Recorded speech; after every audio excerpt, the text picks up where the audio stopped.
Hey, what's going on? Tripp Kramer here from trippadvice.com. So what I want to talk to you about today, on today's video, is about hypergamy. And I know this is going to attract a lot of interesting people because this is a term that is often used in the red pill culture and the manosphere and things like that. And I wanted to bring it attention to you. And so the reason why you want to learn about this is because if you understand what hypergamy is, and we'll get to that in just a second, but if you understand exactly what it is, it's going to actually help you level up in dating. Okay, so once you understand what it is, it's going to not only help you get higher quality women, but more importantly, this is what hypergamy is all about, it's going to get you to understand how to keep them around. There's a common saying in the red pill community that goes, it's just your turn. Okay, so they say it's just your turn, meaning that a woman will ditch you and leave for another guy just like that, and it's just your turn. I don't think it's that intense, but there is some truth to that, and we'll be going over that today. Okay, so you're going to learn this, you're going to understand how to keep her around. If you don't learn this, you don't understand how it all works, dating is going to be a struggle for you. And you might be going through multiple partners until you find one that's actually going to stick. So you have to understand how it all breaks down. And you're going to wonder why, or you're going to actually learn why past relationships have not worked out for you. In fact, I want you to leave a comment down below after this video if what you've heard here today is something where you're like, whoa, this has happened to me. I'm familiar with this, okay? So what is hypergamy? The basic definition of this is a woman is always trying to date up. Okay, she's always trying to date up. In the red pill culture, it's kind of this idea of she's always looking for the next best thing. Okay, I look at it as a woman is always trying to date up and find someone who is of higher kind of like status than them. The idea here is she will leave you and drop you for another guy that she finds that has a higher status than you. I don't really think that's how relationships work. I don't think that a woman is always, seeking or just will always, might run into another guy and she realizes, wow, this guy, this new guy is high status. So the boyfriend that I'm with, forget him. I'm going with this new guy because he's got, more going on for him. Now, I do believe that can absolutely happen if she's dating a guy who is just very complacent with where he's at and very much not growing, not moving forward, and not being able to tap into some of these ideas that make you keep her around. And I'm going to give you some examples of what you can actually do in your relationship with the girls you're with to be able to do that. But just understand that if a woman is with you and a lot of guys do this. They end up meeting a girl and they put on like their best hat, their best game, whatever they can do to get the girl. They learn stuff like this on videos like these.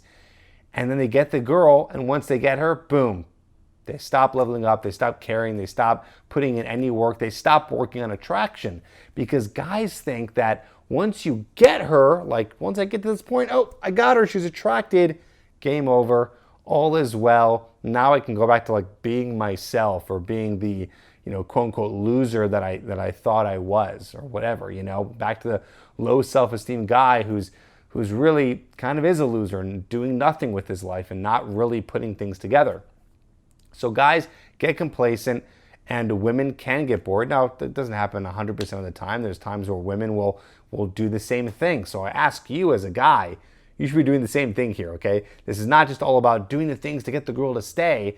It's like, yeah, do those things, but also if she's not doing those and she's acting crappy in the relationship, you should be leaving her and going on to someone else. So two-way street with everything I'm always talking about here. So in a nutshell, a woman will stay with a man who knows how to provide her with a certain set of emotions, okay?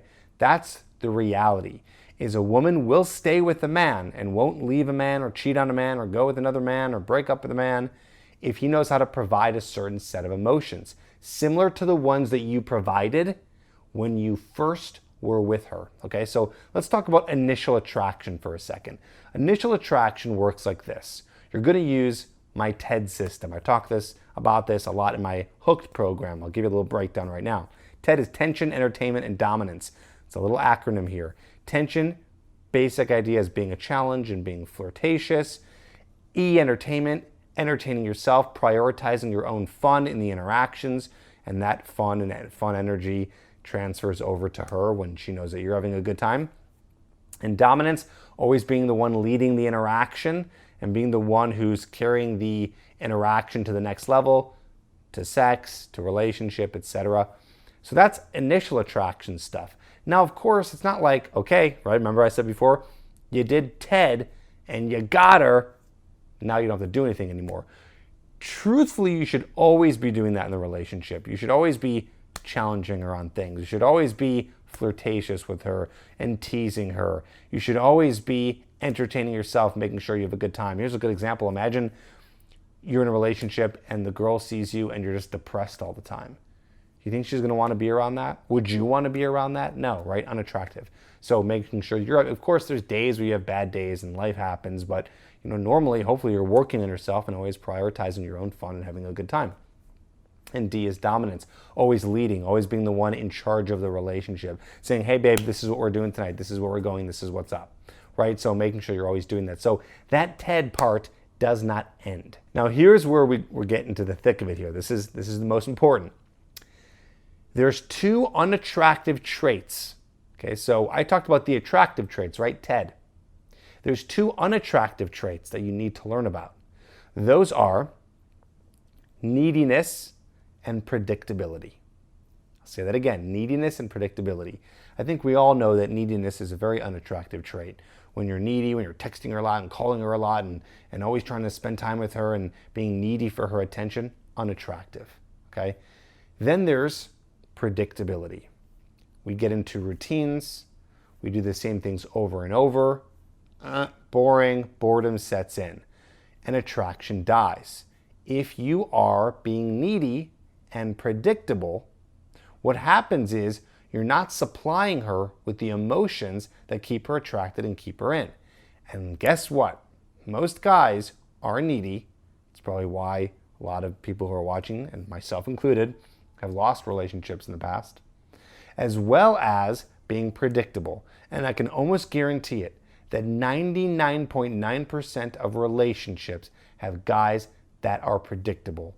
Relationships get boring, you get into the routine, and it's always the same thing over and over, which does not stimulate her emotions, which makes the whole relationship boring, uninteresting, and just doesn't work out. And this is where hypergamy comes in. A woman is going to seek those emotions somewhere. And by the way, this happens with guys too. Get bored in the relationship, all of a sudden you have a wandering eye, start looking at other girls, you're doing other things that try to excite you because the relationship isn't.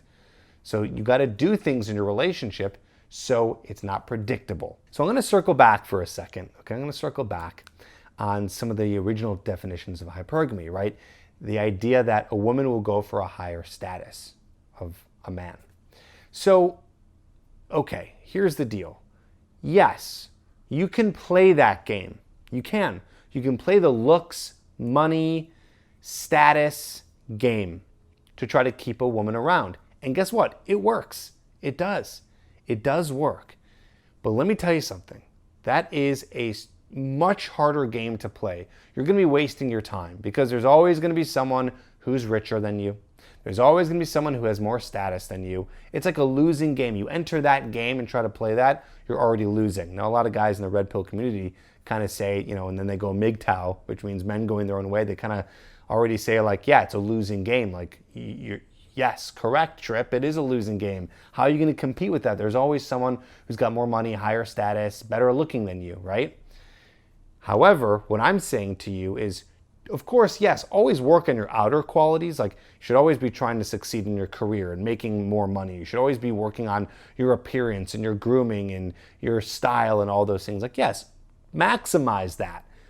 Maximize that to its greatest capabilities that you can. Do your best. That does help. But what I'm saying is, let's play this other game where we're trying to supply her with the emotions and work on your behavior, aka your inner qualities, to be able to keep a relationship healthy, attracted, around, working, all those good things. So I want you to keep that in mind here. So let's get into it. How are you going to do this? Well, a few things, right? We talked about neediness and predictability. Those are the two unattractive traits. How are we going to combat this? Neediness, very simple. You need to stay busy. So you need to be doing things in your life that keep you busy. I'm going to give you some examples in just a second about how that works. But the basic idea of that is you need hobbies. You need things that you're interested in doing outside of work and the relationship. Things that you're interested in that's going to keep you busy and not so needy for her attention, and also create distance in the relationship. Not a lot, just a little bit, so she wants you more because you're not always going to be available. And this works like a charm, especially if you're just starting off the dating relationship. So I want you to keep that in mind. So that's neediness. I'll give you some examples in a sec. Predictability. This one's a little bit trickier, but I'm going to help you with it. It's the idea of bringing more spontaneity and excitement and variety. Okay, so to clear that up a little bit, the spontaneity and the variety that you're going to be adding into the relationship is going to help with predictability. It will keep it more unpredictable, which will keep it more interesting, which in theory will actually keep her around. So let's talk about hobbies for a second. Pulled up my phone here. This is pretty simple. Just pick one. Ideally, it's best if you have 3 in total, if you have a summer hobby, a winter hobby, and a year round, but that's kind of overwhelming right now. I want you to get some results from this video. I want you to actually do something here. So I want you to pick one hobby. It can be anything. Here's a list of ideas. And by the way, you can just type into Google list of hobbies and just pick one. Writing, photography, gardening, cooking, drawing, maybe learning a new skill of any sort, some sort of musical instrument, hiking, dance, painting, chess, calligraphy. I mean, it just goes on and on and on, right? So there's a whole list of all those things that you could do. Now, that is going to be as simple as just picking one. Now you're done. You're spending time doing something else that's not keeping you needy in the beginning, middle, and hopefully not the end of a relationship, okay? So that's that. Now, predictability. I wrote a list of a few things that you could do here, and this is beautiful. You can implement this right away in your relationship, okay? So this is going to help you. You can come back to this video once you're in a relationship, if you're not in one right now, and you can start doing this, okay? So here's what you can do. So what's predictability? Again, routine, same thing over and over in a relationship. How do you change that up? You be unpredictable, you get things to be more of a variety, okay? So what's one way that you can do right now to add more variety in your relationship? Try a new sex position. Now, I can give you one that's specific, but really it depends, right? I would say for you, in your sexual relationship, what you want to do is pick a move that you just don't do that often, right? So a lot of guys are doing the same kind of moves all the time. It's very simple. Just go into Google and find one that you don't do often. I can't really give you one specific because you might be like, oh, Tripp, I kind of do that already. So figure out what your normal routine is, and I know that a lot of guys have that. You get into a sexual routine where it's the same thing over and over. Pick one different move. It doesn't have to be anything crazy. I'm not talking about acrobatics or crazy things, but just something small and different that adds a little bit more variety in the sexual relationship, okay? Now, that's something you can do right now. Here's something you can do every week or every couple weeks with the girl that you're with. Here's a great idea. It's called red wine check-in, or drink of your choice, okay? Red wine check-in. So basically what you do is every week you guys sit down and you have a time where you're just catching up. You're just catching up. Now, I know that sounds like it can be kind of, isn't that routine? Well, yes, if you're doing it every week, but it's going to be different every week. You're going to be catching up and talking about new things that are going on. You'll be talking about the hobby that you're interested in. You're going to be finding out what's going on with her. You can try a new red wine. You can try a different drink, right? You can kind of add variety in this thing that you're doing every single week. Another idea is a little bit of a book club that you incorporate into this red wine check-in. So you guys check in, have a new glass of wine that's fun, that's interesting, keeps things exciting, talk about what's going on, start talking about the book a little bit that you guys have been reading together, fiction, nonfiction, whatever. Okay, so that's something you can do every week or every other week. Every month, you can try a new restaurant. So every month, you guys pick a Saturday night, not hard, every month, one night out of the month on a Saturday or Wednesday, whenever's best for you, you guys always try a new restaurant, right? Shouldn't be too hard. Doesn't have to be fancy. 12 new restaurants a year. Shouldn't be too difficult. So that's your monthly thing to add into unpredictability. And then every quarter, every 3 months, you do a trip. Maybe it's somewhere where you guys go far and it's a long plane ride somewhere to Europe or wherever. Maybe it's somewhere really close. Megan and I, my girlfriend, we've been doing these Airbnb trips. We'll go and rent an Airbnb. That's like a 3-hour drive away, somewhere different in the woods somewhere, and just go there. And it's nothing crazy, but it's fun and it's different. So every quarter, a new trip, okay? So all these things are gonna help you here. Imagine all the fun and newness that's entering in your relationship, that's adding a variety of emotions into the relationship when you're doing the weekly book club red wine check-in, you're trying new sex moves, every month you're trying a new restaurant, every quarter you're going on a trip.